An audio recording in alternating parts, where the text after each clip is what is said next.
तारणहार.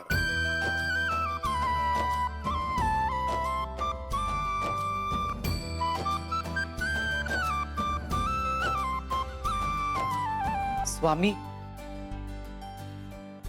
तो काजवा आणि तारणहार कसा असेल? काही जणांना हाच तारणहार वाटतो.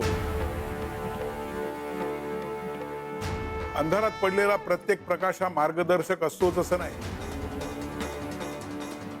तुम्हाला वाटतं हा काजवा तुम्हाला प्रकाश देतोय, पण नाही, तो स्वतःसाठी जगतो आणि स्वतःचाच मार्ग उजळतो.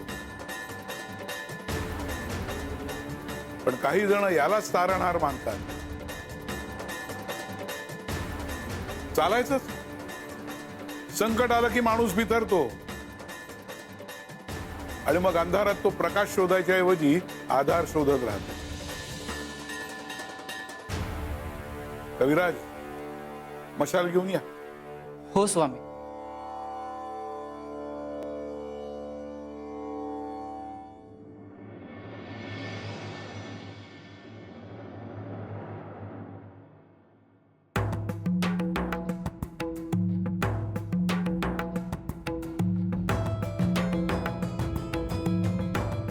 अंबादास, घे. गावातल्या प्रत्येक घरात प्रकाश पाड.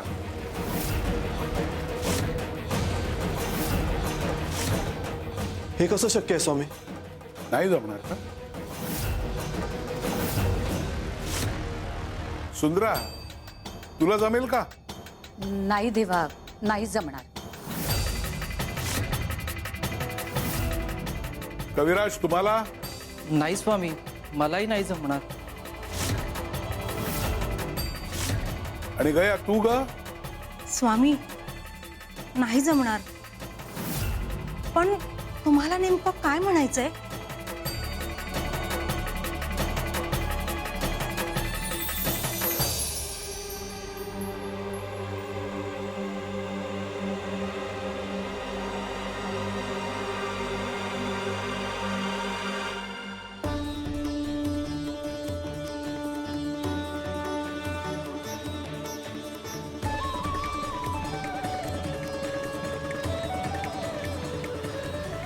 गावातल्या प्रत्येक घरात मशाल नसताना सुद्धा चंद्राचा प्रकाश पोचतो ना? हो कोण पोचवतो? स्वामी, तुम्ही. तुम्ही इथे उभं राहून विचार करता त्या घरात प्रकाश असेल का? तुम्हाला वाटतं तुम्हीच आहात प्रकाश पोचवायला. पण बाळांनो, जिथे गरज आहे तिथे प्रकाश पोचवायला आम्ही आहोतच.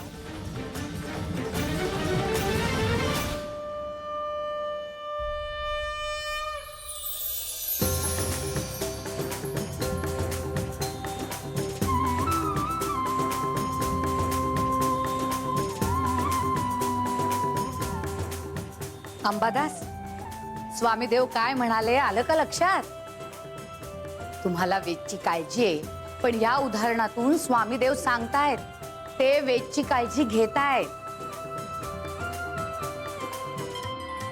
स्वामी वेदची काळजी घेतात यात शंका नाही, पण मला त्याच्याशिवाय करमत नाही.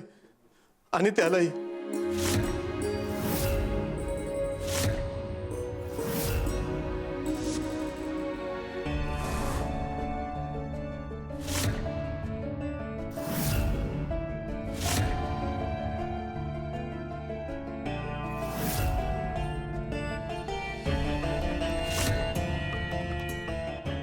वेद बाळा, वेद बाळा, वेद, चल बा, झोपायची वेळ झाली, आज चल. नाही, मी बाबांची वाट पाहतोय. बाळा, बाबा पंढरपूरला गेलेत ना, त्यांना यायला उशीर झाला असेल. एखाद्या धर्मशाळेत थांबले असतील ते. तुझे बाबा आज येणार नाही, उद्याच येतील. चल तू आत, आपण झोपून घेऊया. हा, मला बाबांशिवाय झोप येत नाही, माहिती आहे ना तुला. बाबा जेव्हा गोष्ट सांगतात तेव्हाच मला झोप येते. बरं, मग आज मी तुला गोष्ट सांगते, चालेल ना? नाही,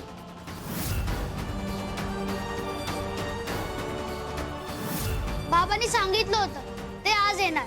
माझे बाबा माझ्याशी कधीच खोटं बोलत नाही. जोपर्यंत येत नाहीत तोपर्यंत मी झोपणार नाही.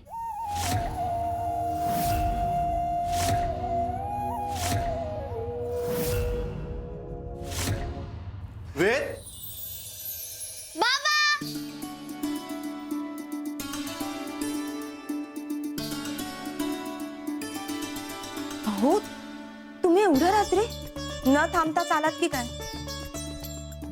जंगलाच्या वाटेने कोणीच प्रवास करत नाही. अहो, तिथे प्राण्यांची भीती असते. मला माहिती होतं माझा वेद मी गोष्ट सांगितल्याशिवाय झोपणार नाही. आणि लेकराच्या प्रेमापुढे जीवाची कसली भीती, म्हणून मी न थांबताच आलो.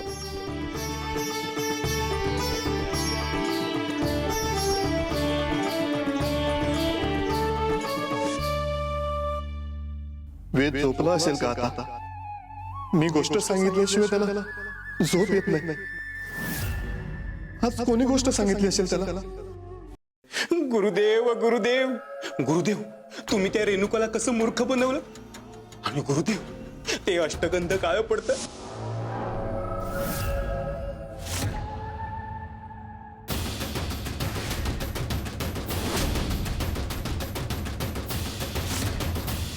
ती तर जादू, ती तर कमालच होती. गुरुदेव गुरुदेव. जादू, चमत्कार. अरे काय नाही, लोकांना जेव्हा चमत्कार दिसतो ना तेव्हा आम्ही शास्त्र वापरतो.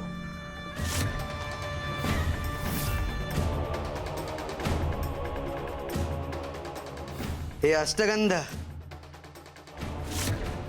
हे पाणी, या पाण्यात आम्ही विशिष्ट रासायनिक द्रव्य मिसळली आहेत, ज्यामुळे पाणी टाकताच अष्टगंधाचा रंग काळा पडतो. मग लोकांना वाटतं ही संकटाची चिन्ह आहेत, त्यांचा मृत्यू जवळ आलाय, ही काळाची सावली आहे.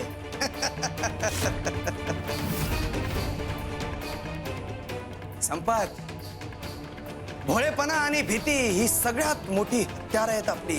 खरंय गुरुदेव. गुरुदेव, अशाच लोकांचा भरणा आपल्या गावात आहे, म्हणून तर आपलं प्रस्त वाढत जाणार आहे. गुरुदेव गुरुदेव. आणि एक दिवस मी त्या स्वामींना दिलेलं आव्हान सुद्धा पूर्ण करणार. अक्कलकोटातली तुमची जागा मी घेऊनच दाखवेन, आणि तुम्ही काहीच करू शकणार नाही. आणि मी त्यांची जागा घेणार. स्वामी, तुम्हाला मात द्यायला सुरुवात केली आहे मी. ती रेणुका तुमची भक्त होती ना, आता ती माझ्या भजनी लागली आहे. आता तिच्या ओठावर तुमचं नाव नाही, माझं नाव आहे. विष्णू अवतारी श्री श्री श्री मार्तंड महाराज की जय. स्वामी, आता तिचा तुमच्यावर विश्वास नाही, माझ्यावर आहे. आणि हा तुमचा पहिला पराभव.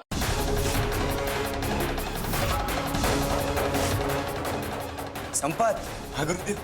चल मगाशी जमिनीत पुरलेली सोन्याची तार काढूया. चला चला चला चला. तू आमचा पराभव करणार? तू ज्याला स्वतःचा प्रकाश पुरत नाही, तो सूर्याला आव्हान देतोय.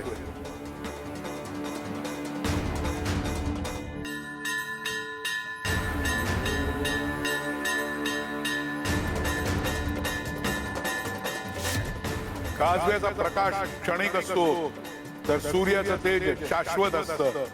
शिवशंकर शंभो.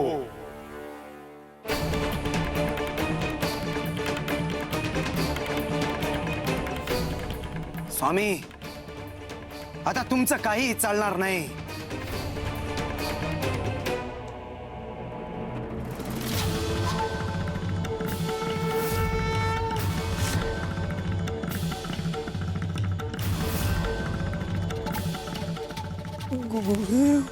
भर रात्री आकाशात सूर्य कसा?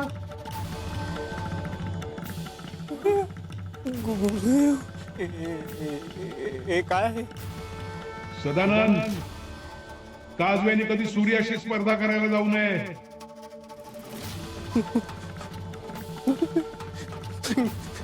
गुरुदेव गुरुदेव गुरुदेव, हा कोणाचा आवाज आहे? स्वामी,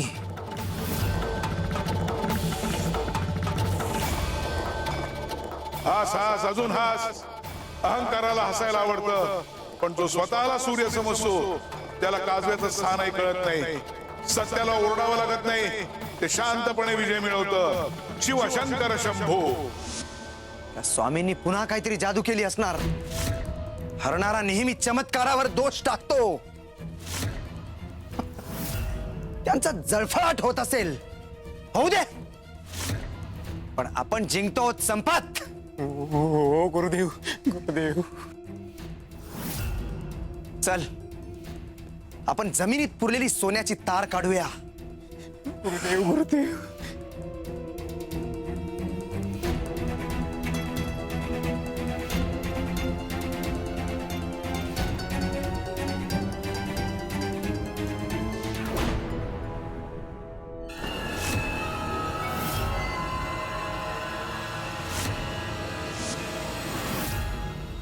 गुरुदेव, मी सोन्याची तार पुरली होती, ही लोखंडाची कशी झाली?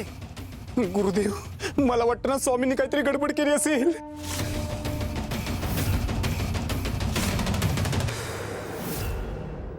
स्वामी, हा खेळ तुम्ही सुरू केला असेल स्वामी, पण तो संपवणार मात्र मीच.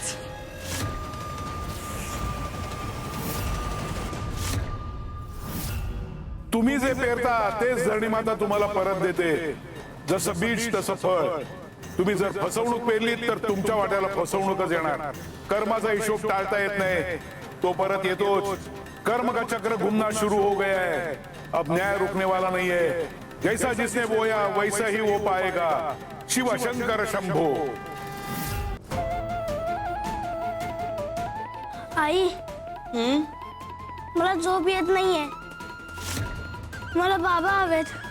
वेद, स्वामींनी बाबांना स्थानावर बोलावून घेतलं. त्यांनी तसा निरोप दिलाय मला. आता काय गरज आहे तिकडे थांबायची? इकडे बोलावलं तर मार्तंड महाराजांनी सांगितलेले उपाय करून देतील का हे? मला स्वामी आजोबाकडे जायचंय.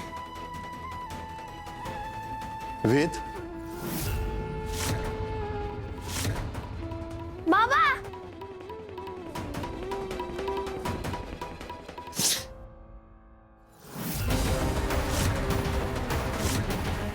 बाबा, हा कसला वास आहे? खूप घाण वास आहे. ही फळं आहेत.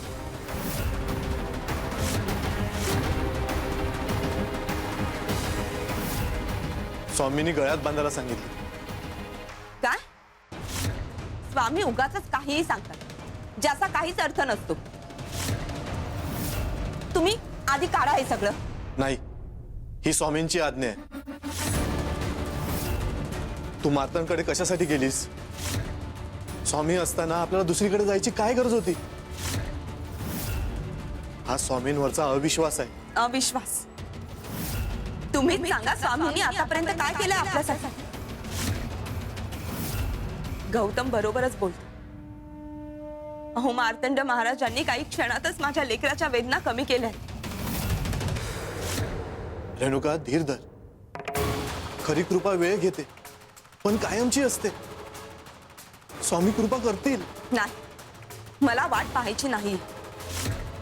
तुम्ही पण माझ्यासोबत चला मार्तंड महाराजांकडे. त्यांचा अनुभव घ्या, मग तुम्हाला कळेल. मुलाला वाचवण्यासाठी आई बाप दोघांनीही शरण गेलेलं महत्वाचं आहे. नाही, मी येणार नाही. मी केवळ तुला समजवायला स्वामींची आज्ञा अवेरून इथे आलोय आणि आपल्या वेदसाठी आलोय. बाबा, मला झोप येत नाहीये, गोष्ट सांगा ना. हो, नाही नाही, नको, खूप घाण वास येतोय.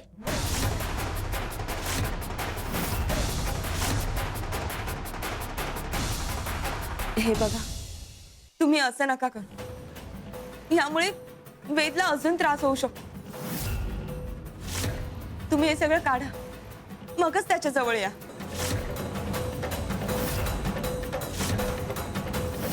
एक आठवडा असंच गळ्यात ठेवायचं, सोडायचं नाही. आणि स्वामी स्थानावरून हलायचं नाही. माझ्या लेकराला जवळ घेऊ शकत नाही.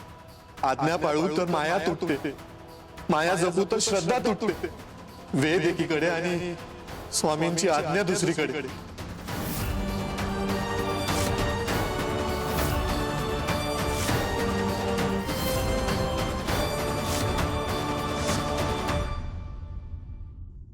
अरे देवा, अंबादास इथेही नाही आहेत. अंबादास स्थानावर कुठेच दिसत नाही. कुठे गेले असते? हे अंबादास, अंबादास कुठे? अंबादास कुठे आहे?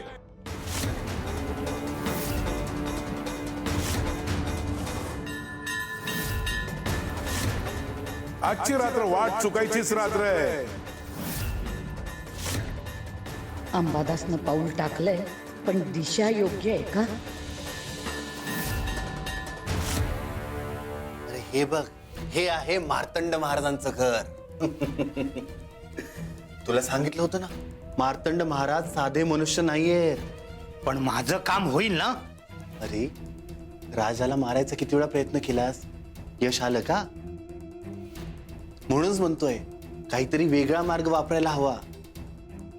अरे मी त्या संपतकडून ऐकलंय मार्तंड महाराजांना तंत्रमंत्र विद्या येते म्हणून. पण एक गोष्ट लक्षात ठेव, त्यांना थेट सांगायचं नाही की कोणाला मारायचं. त्यांना फक्त सांगायचं की मला एका व्यक्तीचा काटा काढायचा आहे आणि त्यासाठी कोणती तंत्रमंत्र विद्या कामी येईल ते फक्त विचारायचं. समजलं.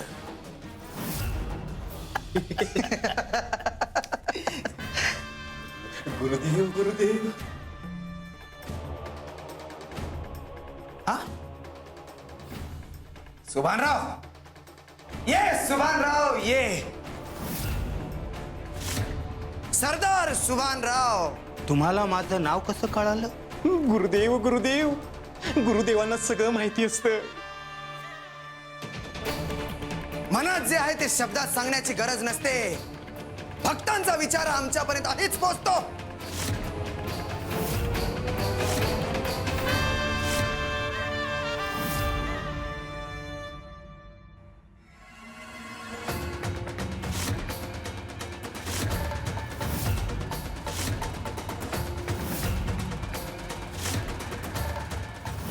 स्वामी, मी तुमची आज्ञा मोडली.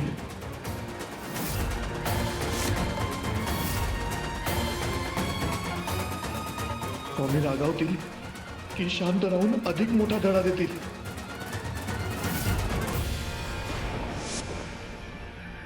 मला मला बाबा हवेत. मला स्वामी आजोबांकडे जायचंय. वेद, मला बाबा हवेत. अरे वेद, आई, छातीत.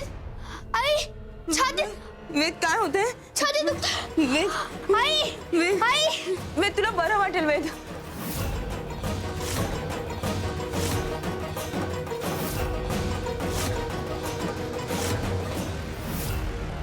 जेव्हा भक्त मार्ग चुकतो तेव्हा आमच्या मनात करुणा असते. निर्णय कठोर असतो कारण तो निर्णायक क्षण असतो. पुढचं पाऊल आयुष्य बदलणारे शिवशंकर शंभू.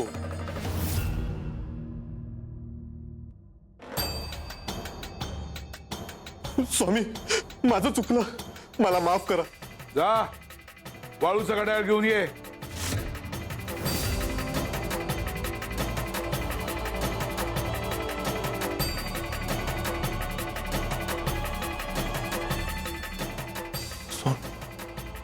खाली पडणाऱ्या वाळूचा वेग कसा आहे?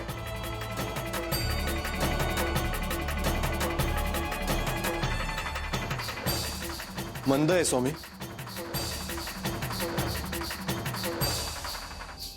अरे तुझ्या पायावर विंचू? हा?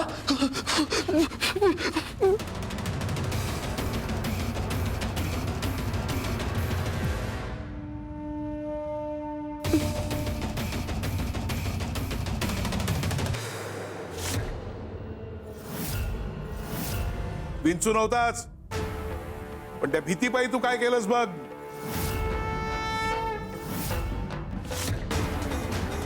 मी घाबरून हे घड्याळ सुंदरा मावशींच्या हातात दिलं स्वामी.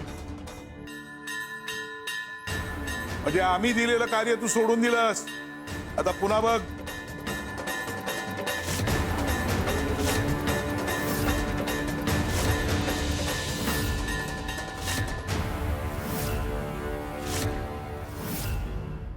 स्वामी, ही वाळू आता वेगाने पडते. हो, तुमच्या आयुष्यातील संकट आम्ही विश्वासाच्या जोरावर थोपवून धरतो. आणि त्या काळात तुमचं पुण्य आणि आत्मशक्ती वाढवतो.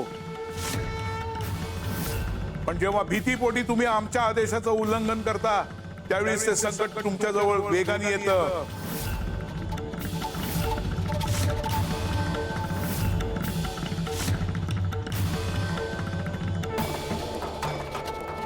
स्वामी, माझ्या आयुष्यातलं सगळ्यात मोठं संकट म्हणजे माझ्या वेदचा होणारा अकाली मृत्यू. म्हणजे हे संकट आता वेगाने येणार.